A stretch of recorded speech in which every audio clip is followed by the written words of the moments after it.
Buenos días.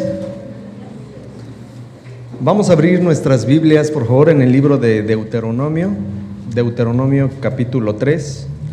Es el quinto libro de la Biblia, lo va a encontrar en las primeras páginas. Y bueno, Deuteronomio 3 tiene 29 versículos. Me voy a permitir, si ustedes me lo permiten, leerlo. Les voy a pedir que me sigan con sus vistas. Volvimos pues y subimos camino de Basán, y nos salió al encuentro Og, rey de Basán, para pelear él y todo su pueblo en Edrei. Y me dijo Jehová: no tengas temor de él, porque en tu mano he entregado a él y a todo su pueblo con su tierra, y harás con él como hiciste con Sehón, rey amorreo, que habitaba en Hesbón. Y Jehová nuestro Dios entregó también en nuestra mano a Og, rey de Basán, y a todo su pueblo, al cual derrotamos hasta acabar con todos. Y tomamos entonces todas sus ciudades, no quedó ciudad que no les tomásemos, 60 ciudades, toda la tierra de Argob, del reino de Og en Basán. Todas estas eran ciudades fortificadas con muros altos, con puertas y barras, sin contar otras muchas ciudades sin muro. Y las destruimos como hicimos a Sehón, rey de Hesbón, matando en toda ciudad a hombres, mujeres y niños. Y tomamos para nosotros todo el ganado y los despojos de las ciudades.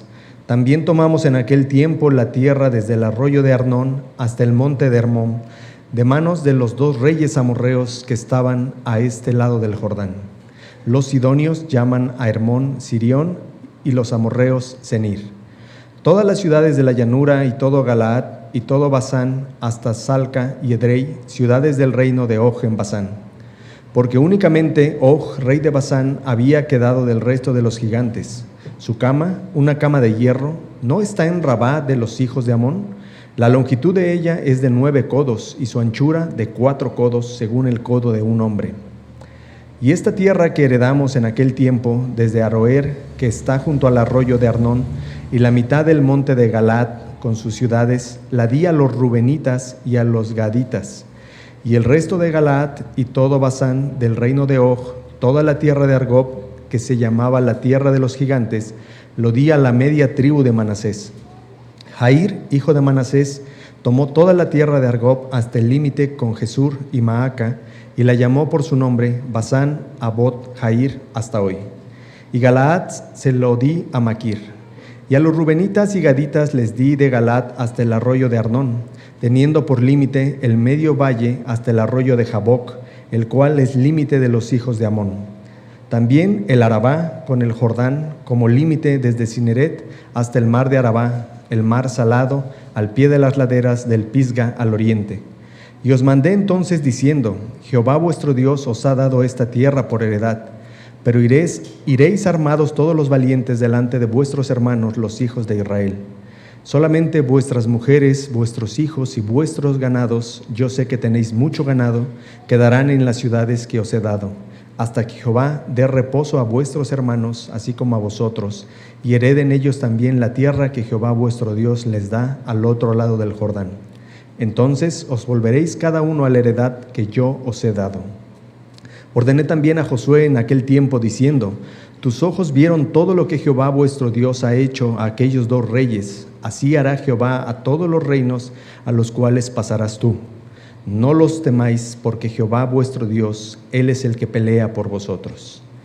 Y oré a Jehová en aquel tiempo, diciendo: Señor Jehová, tú has comenzado a mostrar a tu siervo tu grandeza y tu mano poderosa, porque ¿qué Dios hay en el cielo ni en la tierra que haga obras y proezas como las tuyas? Pase yo, te ruego, y vea aquella tierra buena que está más allá del Jordán, aquel buen monte y el Líbano. Pero Jehová se había enojado contra mí a causa de vosotros, por lo cual no me escuchó, y me dijo Jehová: basta, no me hables más de este asunto.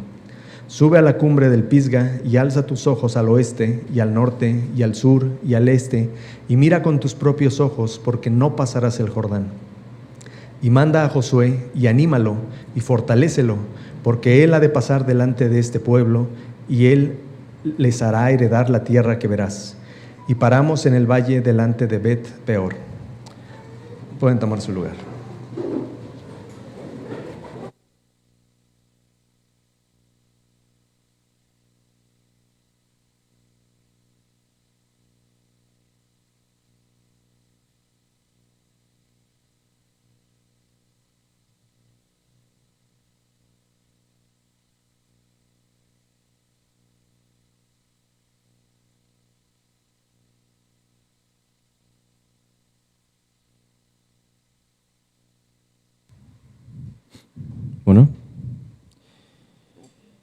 Bien, hermanos, en este capítulo continuamos con ese recuento que está haciendo Moisés de la travesía de Israel, recordándoles también de las batallas que habían tenido, de la fidelidad de Dios por un lado, mostrando cómo Él iba a pelear por ellos, pero también vemos por esa experiencia de Moisés al final de ese capítulo, la severidad de Dios.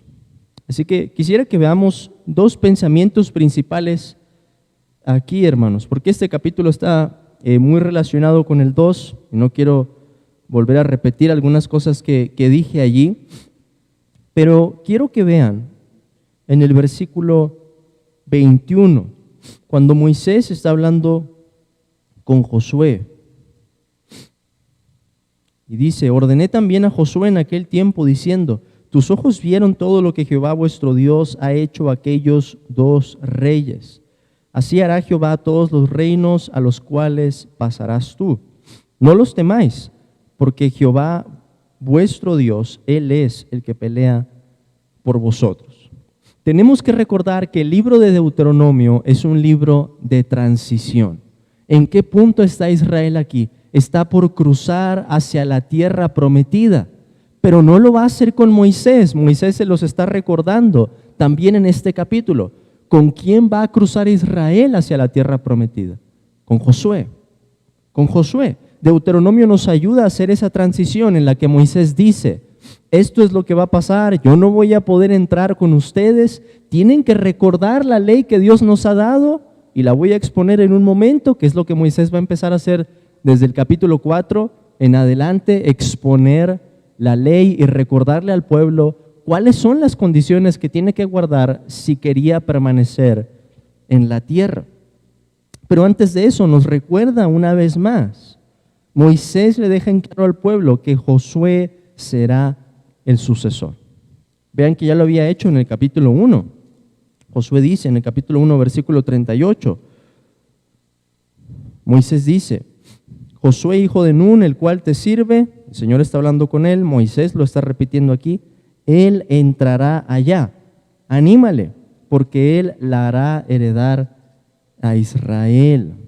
Igual forma, aquí en el capítulo 3, encontramos ahí el versículo 21 y 22, ya los leíamos, y en el versículo 28 otra vez, el Señor le repite esto y Moisés lo está repitiendo al pueblo, recordándoles quién va a ser el líder. Y dice: y manda a Josué y anímalo y fortalécelo, porque él ha de pasar delante de este pueblo, y él les hará heredar la tierra que verás. ¿Y qué es lo que le dice a Josué, hermanos, Moisés? ¿Y qué es lo que le está recordando al pueblo? Moisés está diciendo: así como Dios hizo con esos dos reyes en esas batallas que tuvimos, así va a ser el Señor con todos los reinos. Porque ¿qué va a pasar con Josué? Tenían que entrar peleando, hermanos. Iba a ser una prueba para la fe del pueblo. Iban a tener que pelear. Y creo que por eso el Señor le repite a Moisés que anime a Josué. Y así vamos a empezar el libro de Josué después. Esfuérzate y sé valiente.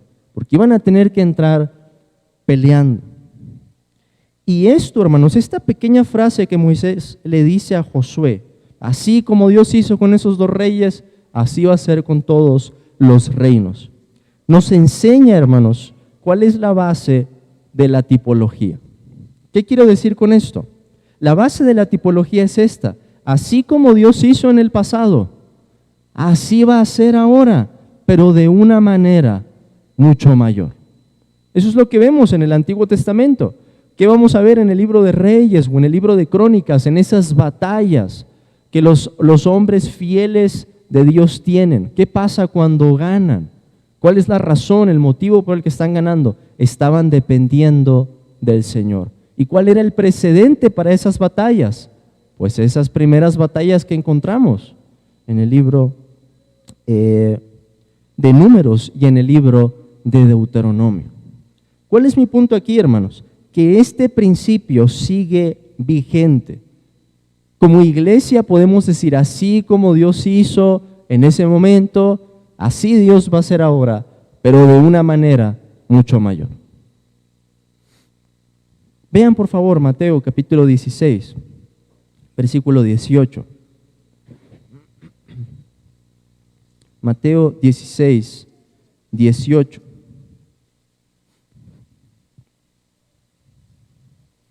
Cristo hablando con Pedro, después de esa declaración de parte de Pedro, de que Jesús es el Cristo, el Señor Jesús le dice: yo también te digo que tú eres Pedro, y sobre esta roca edificaré mi iglesia, y las puertas del Hades no prevalecerán contra ella. ¿De dónde viene la palabra iglesia en el Nuevo Testamento? De la palabra hebrea que se utiliza en el Antiguo para hablar de la congregación, del pueblo reunido, es la palabra cajal, la iglesia, el pueblo. ¿Cuál es la implicación de estas palabras del Señor Jesucristo, hermanos? Que tienen un carácter bélico, porque ¿a qué nos recuerdan? A la congregación en el desierto. ¿Y qué hacía la congregación en el desierto? Peleaba. ¿Cuál es la imagen aquí? Hermanos, las puertas del Hades, el Hades es como una ciudad que se está oponiendo a la ciudad de Dios, y llega la iglesia. La iglesia no está a la defensiva aquí, la iglesia está a la ofensiva, atacando las puertas de esta ciudad. Si no, piensen en la forma en que nuestro Señor Jesucristo habla de esto, diciendo que para poder despojar al hombre fuerte, tiene que venir alguien más fuerte. En otras palabras, Cristo, para atar a Satanás y sacar a esas almas que el enemigo tenía cautivas.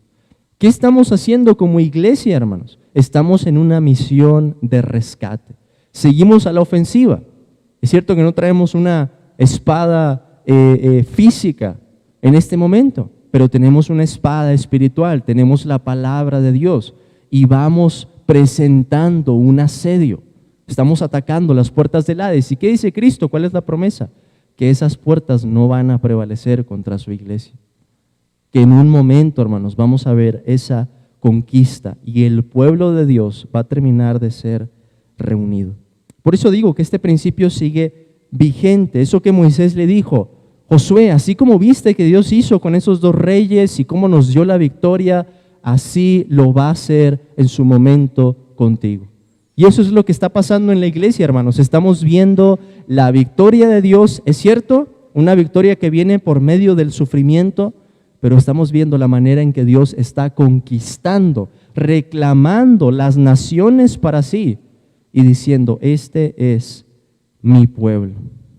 En segundo lugar, hermanos, quisiera que nos detengamos para pensar en la forma en que termina este capítulo. ¿Qué es lo que encontramos aquí? Dios no permite que Moisés entre a la tierra prometida. El Antiguo Testamento, hermanos, nos enseña de muchas maneras. Nos enseña por instrucción, nos enseña por mandamientos, pero una de las formas que utiliza el Antiguo Testamento para enseñarnos es por medio de ejemplos. Entre tantas maneras en que nos enseña, una forma son los ejemplos. Y aquí tenemos la vida de Moisés como un ejemplo.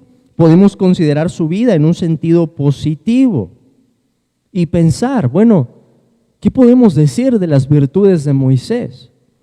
El hombre más manso sobre toda la tierra, un hombre que caminó por la fe, un hombre, hermanos, de quien el Señor dice en el Antiguo Testamento que él iba a hablar con su siervo cara a cara, en un sentido positivo. Pero también podemos considerar la vida de Moisés teniendo reservas y cuidado en un sentido negativo. Y pensar en ese último evento de su vida, que a él no se le permite entrar a la tierra prometida. Entonces, la vida de Moisés refleja tanto la comunión con Dios y su misericordia, como también, de una manera matizada, la severidad de Dios y las consecuencias del pecado. Y digo de una manera matizada, hermanos, porque creemos que Moisés era un siervo santo y que él pasó a la presencia del Señor. Pero Dios, sin embargo, no le permitió entrar a la tierra prometida. Dios permitió que Moisés viera la tierra, y en eso hay algo de misericordia, pero no que pasara. Y piensen cuánto tiempo esperó Moisés por ver esta tierra. Por lo menos 40 años podemos decir que anduvieron vagando en el desierto, pero no se le permitió entrar por su pecado. ¿Qué podemos aprender de esto, hermanos? Algunas lecciones prácticas. En primer lugar, que ni aun los siervos más santos sobre la tierra están exentos del pecado y de sus consecuencias. O sea, Dios no tiene favoritismo a la hora de ejercer su disciplina. Y aún hasta los hombres más santos, el Señor los va a azotar cuando sea necesario. Nadie puede estar exento del pecado mientras permanezca en este cuerpo. En segundo lugar, Dios en ocasiones muestra su severidad de formas que no entendemos. Porque seguramente una de las primeras cosas que pensamos al ver esto es, ¿y por qué el Señor no le permitió pasar? Otras veces, hermanos, Moisés intercedía por el pueblo. ¿Y qué decía el Señor? Está bien, Moisés, los voy a perdonar y voy a hacer esto que tú dices y mi presencia va a estar contigo.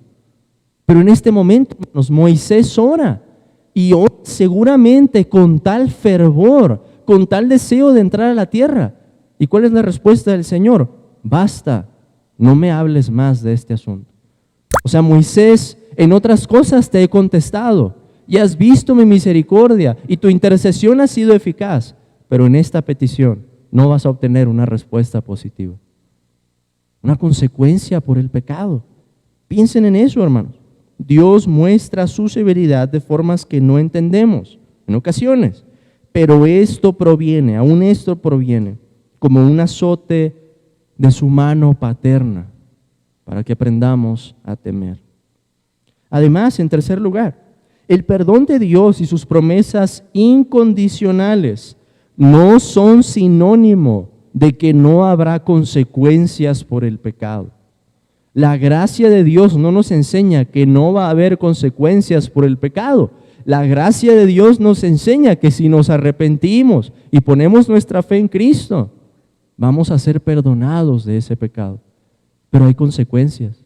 Hermanos, y yo creo que todos nosotros hemos experimentado esto en alguna u otra medida.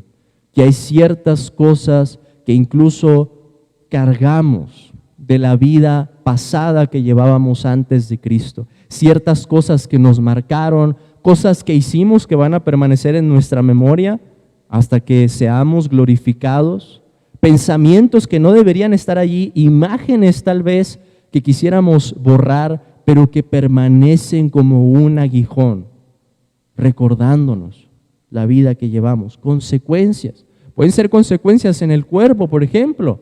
Pueden ser enfermedades. Imagínense una persona que Dios salve del alcoholismo y su cuerpo esté completamente destruido, o de la drogadicción. No podemos quitar esas consecuencias, pero están allí para enseñarnos el valor de la gracia, para recordarnos lo que éramos antes de Cristo y para recordarnos también, hermanos, la severidad de Dios. Además, si Moisés no pudo pasar, piensen, ¿qué debía de concluir Israel acerca de este ejemplo? Israel debería decir, a ver, si este hombre tan santo pecó y Dios no le permitió entrar a la tierra, ¿qué va a pasar con nosotros que vamos a entrar a la tierra si pecamos? Moisés se los va a decir después en el libro. La última consecuencia iba a ser, Dios los iba a expulsar de esa tierra. La vida de Moisés sería un ejemplo también para ellos, para recordar, si este hombre no pudo entrar, si nuestro líder no pudo entrar, con cuánto temor tenemos que guardar nuestro corazón para permanecer en la tierra. Y por último, hermanos, Dios muestra su misericordia y fidelidad al establecer un sucesor. Moisés no iba a poder pasar en la tierra, pero se nos repite en el libro de Deuteronomio, Josué va a ser el que va a pasar. Anímalo, fortalécelo, recuérdale estas palabras y con eso, hermanos, tenemos un símbolo, un sello de la misericordia de Dios.